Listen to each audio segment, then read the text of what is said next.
Welcome students to our channel Educo education. आज हम 9वीं कक्षा की एक्सरसाइज 4.2 करेंगे। तो 4.2 के अंदर जो है हम दो चर वाले रैखिक समीकरणों का हल करना सीखेंगे।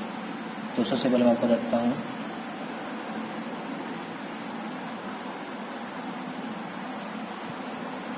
दो चर वाले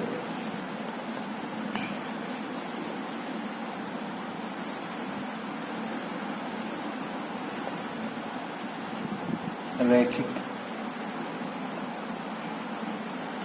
समीकरण का हल किस प्रकार निकालते हैं। जैसे कि उदाहरण ले लेते हैं हम 2x जमा 3y बराबर है मेरा 12 मान लीजिए। जैसे कि 2x जमा 3y बराबर कितना हमारा 12 है, ठीक है। तो अब क्या आ जाए कि इसके जो है आप हल निकालिए, इस दो चर वाले रैखिक समीकरण के जो है हल बनाइए। तो मान लेते हैं कि x बराबर है 3 और y बराबर है 2, ये हमें दिया गया। तो हम क्या करेंगे, x की जगह पर 3 रख देंगे और y की जगह पर क्या रख देंगे 2। तो कितना आएगा ये 3 दूनी 6, 3 दूनी 6, कितना आ रहा है 12। और 2x जमा के 3y भी किसके बराबर है 12 के बराबर है। तो दोनों मान हमारे क्या हैं बराबर आ रहे हैं। इसका मतलब क्या है कि आपका जो 3,2 है ये क्या है, इस दो चर वाले रैखिक समीकरण का क्या है हल है। जैसे कि उदाहरण के तौर पर हम और लेते हैं, जैसे कि x बराबर है 1, y बराबर है 4। तो इसका मान यदि हम इसमें रखते हैं तो 2 गुणा 1 जमा 3 गुणा 4, तो 2 जमा 4 3 12, कितना रहा 14। तो 14 जो है दिए गए मान के बराबर नहीं आता, इसलिए 1,4 क्या है इस रैखिक समीकरण के क्या है हल नहीं है। इसी प्रकार मान लेते हैं कि x बराबर 0 और y बराबर 4 है। तो 2 गुणा 0 जमा 3 गुणा 4, तो ये क्या जाएगा यहाँ पर 0 जमा 12, कितना आएगा 12। तो यानी कि हमारे दिए गए मान के बराबर है। इसका मतलब 0 और 4 क्या है इस दो चर वाले रैखिक समीकरण के क्या है हल है। यानी कहने का मतलब ये है कि जिससे दिए गए समीकरण का मान जिसके वो बराबर आ रहा है उसके बराबर आता है तो उसका हल है। और ऐसे सवालों में हल अपरिमित रूप से अनेक हल हो सकते हैं, अपरिमित रूप से अनेक हल हो सकते हैं बहुत से सवालों में, ठीक है। अब हम करते हैं इसकी एक्सरसाइज। तो हम बात करते हैं प्रश्नावली 4.2 की। 4.2 में सवाल नंबर 1 कह रहा है कि निम्नलिखित विकल्पों में से कौन सा विकल्प सत्य है और क्यों। उसमें कहा गया है कि y बराबर है 3x जमा 5 का एक अद्वितीय हल है, यानी कि एक ही हल है, केवल 2 हल है, या फिर नंबर 3 अपरिमित रूप से अनेक हल है। तो इसका हल बताता हूँ आपको क्या होगा। इसका आएगा आपका विकल्प 3। विकल्प 3 में क्या है अपरिमित रूप से अनेक हल है, ठीक है, सत्य है, ठीक है। ये कथन क्या है आपका सत्य है, क्योंकि x के प्रत्येक मान के लिए y का एक संगत मान होता है। तो इसने क्या कहा कि y बराबर 3x जमा 5। यदि मैं यहाँ पर 1 लूंगा तो y का मान कितना आएगा 3 गुणा 1 3, 5 और 3 8। इसी प्रकार 2 लूंगा तो कुछ हो जाएगा, 3 लूंगा तो कुछ हो जाएगा, 4 लूंगा तो कुछ हो जाएगा, ठीक है। तो यानी कि संगत मान होगा। और इसी प्रकार y के प्रत्येक मान के लिए x का भी एक संगत मान होता है। इसलिए क्या इसके अपरिमित रूप से चाहे अनेकल है। अब हम कर लेते हैं सवाल नंबर 2। सवाल नंबर 2 में कह रहा है कि निम्नलिखित समीकरणों में से प्रत्येक समीकरण के 4 हल लिखिए। तो इसका पार्ट 1 है। सवाल नंबर 2 के पार्ट नंबर 1 में कह रहा है 2x जमा y बराबर है 7। तो यहाँ से हम क्या लिख सकते हैं, y बराबर है 7, 2x को तरफ जाएंगे तो घटा का हो जाएगा, घटा के 2x। अब निकालेंगे इसके मान। लिखेंगे यदि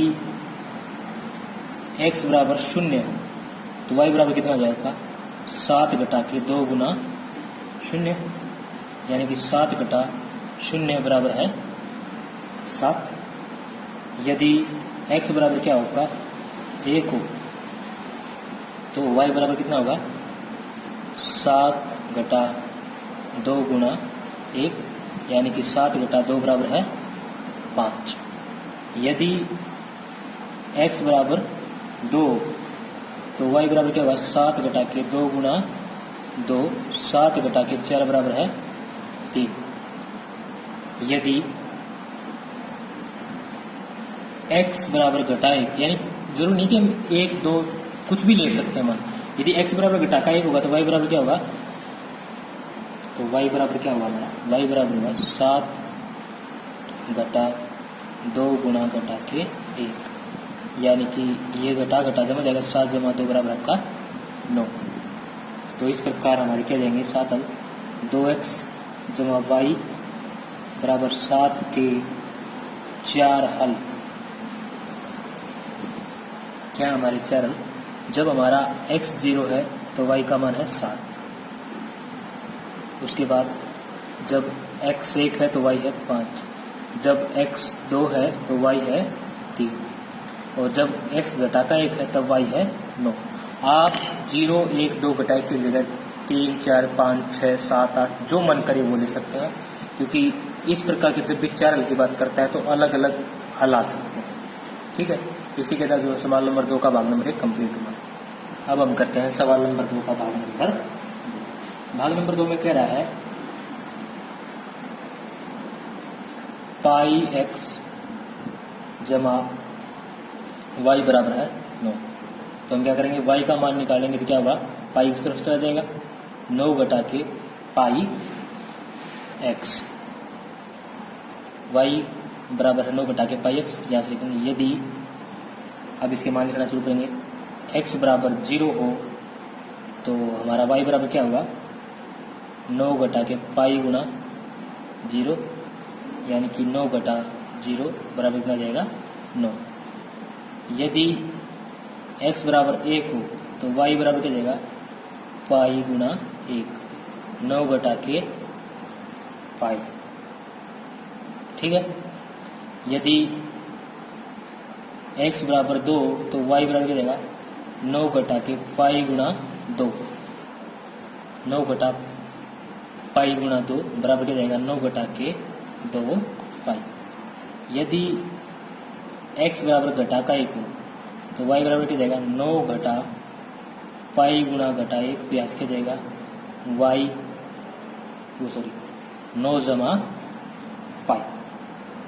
ठीक है, अब लिख देंगे इसलिए पाई x जमा y बराबर 9 के 4 हल के क्या जाएंगे आपके, x 0 है तो y 9 है, जब x 1 है तो y 9 घटा पाई है, जब x 2 है तो y 9 घटा के 2 पाई है, और जब x 3 है तो y 9 3 माइनस 1 है तब 9 घट जमा पाई है। ठीक है, अब हम करते हैं इसका भाग नंबर 3।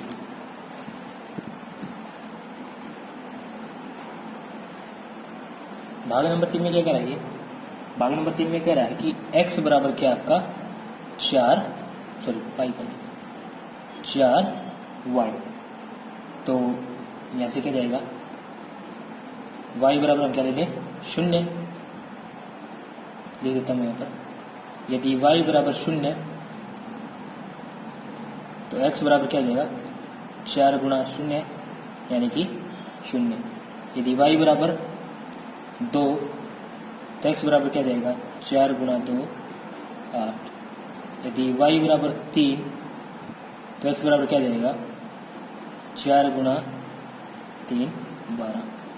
यदि y बराबर 5 तो x बराबर क्या जाएगा 4 गुणा 5 20। आप इसके अलावा कुछ भी ले सकते हैं, जैसे कि 1 2 3 4 या फिर ऋणात्मक मान भी ले सकते हैं। आप अपनी मर्जी के अनुसार जो आपको सही और सरल लगे वो मान ले सकते हैं। तो x बराबर 4y के 4 हल क्या जाएंगे यहाँ से, जब x 0 है तब, जब y 0 तब x भी 0 है। जब y 2 है तो x कितना हमारा 8। जब y 3 है तो x कितना है 12। जब y 5 है तो x कितना है 20। तो ये क्या जाएंगे इसके 4 हल। इसी के साथ जो होगा सवाल नंबर 2 कंप्लीट हुआ। सवाल नंबर 3, सवाल नंबर 3 में कह रहा है कि बताइए कि निम्नलिखित हलों में से कौन कौन समीकरण x घटा के 2y बराबर 4 के हल हैं और कौन कौन हल नहीं है। तो भाग नंबर 1 दे रखा है 0,2, 2 दे रखा है 2,0, 3 है 4,0 और 4 है वर्गमूल 2, 4 वर्गमूल 2, 5 है 1,1। तो आइए इसका हल करते हैं। हम लिखेंगे इसके अंदर दिया है x घटा 2y बराबर 4। तो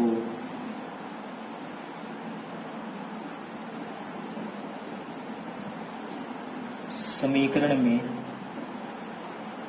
x बराबर 0, क्योंकि भाग नंबर 1 में 0 2 है, और y बराबर 2 रखने पर क्या जाएगा, ऐसे x की जगह 0 हो जाएगा और 2 घटा 2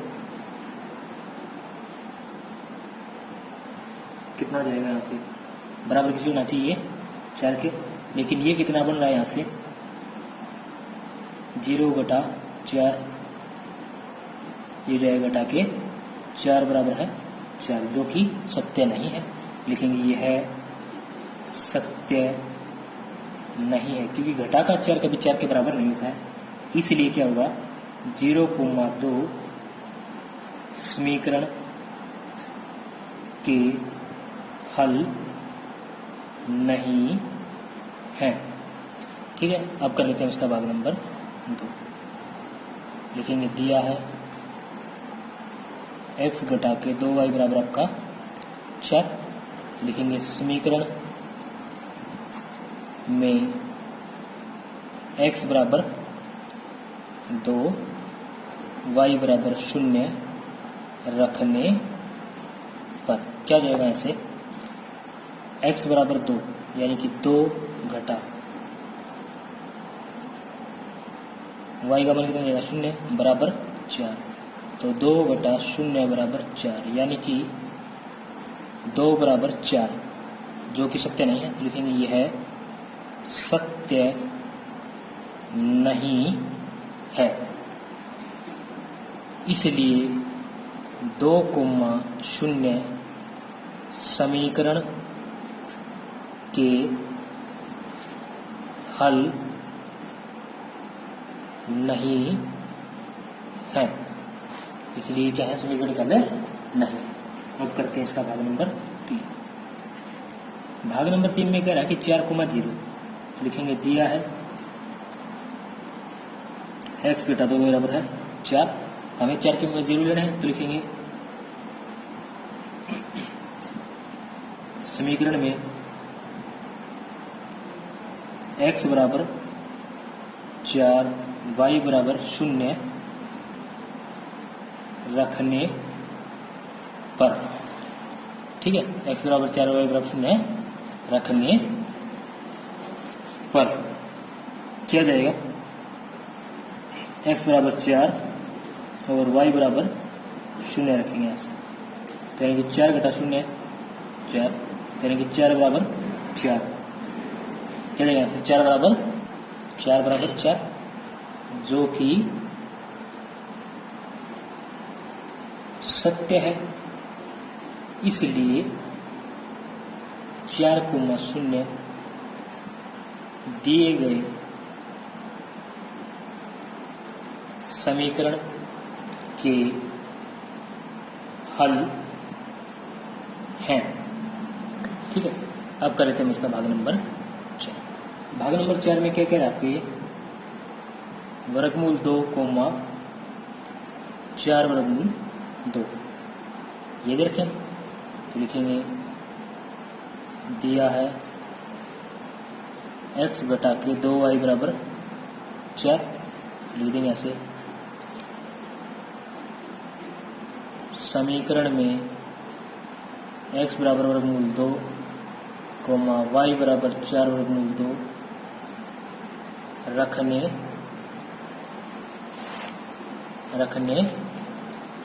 पर क्या जाएगा, रखने पर रखिए, जहाँ x वर्गमूल 2 जाएगा 2 गुणा 4 वर्गमूल 2 बराबर 4, वर्गमूल 2 घटा 4 दूनी 8 वर्गमूल 2 4, 8 वर्गमूल 2 इसमें से वर्गमूल 2 जाएगा तो आ जाएगा घटा के 7 वर्गमूल 2 बराबर 4।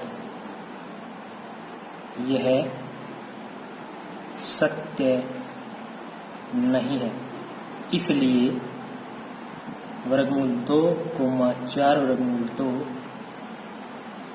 दिए गए समीकरण के हल नहीं है। ठीक है, अब हम करते हैं सवाल नंबर 3 का भाग नंबर 5। भाग नंबर 5 में क्या कह रहा है कि 1,1 रखना है। तो लिखेंगे दिया है क्या कि x घटा के 2y बराबर 4, लिखेंगे समीकरण में x बराबर 1 y बराबर 1 रखने पर, तो यहाँ से क्या जाएगा 1 घटा के 2 गुणा 1 बराबर 4, 1 घटा के 2 बराबर 4, यहाँ से क्या जाएगा घटा 1 बराबर 4, जो कि सत्य नहीं है। तो लिख लेंगे यहाँ से यह सत्य नहीं है, इसलिए 1,1 दिए गए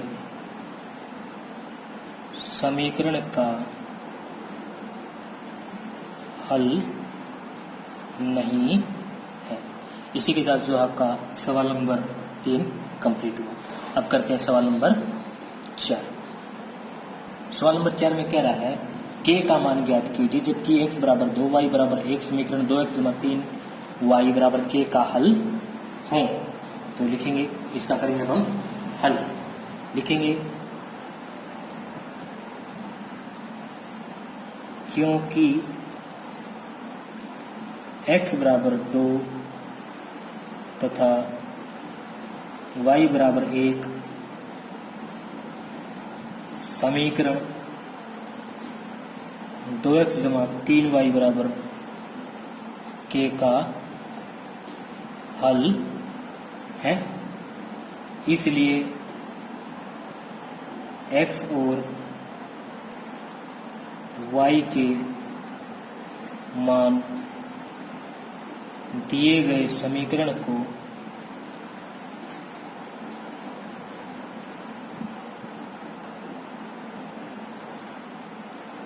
संतुष्ट करते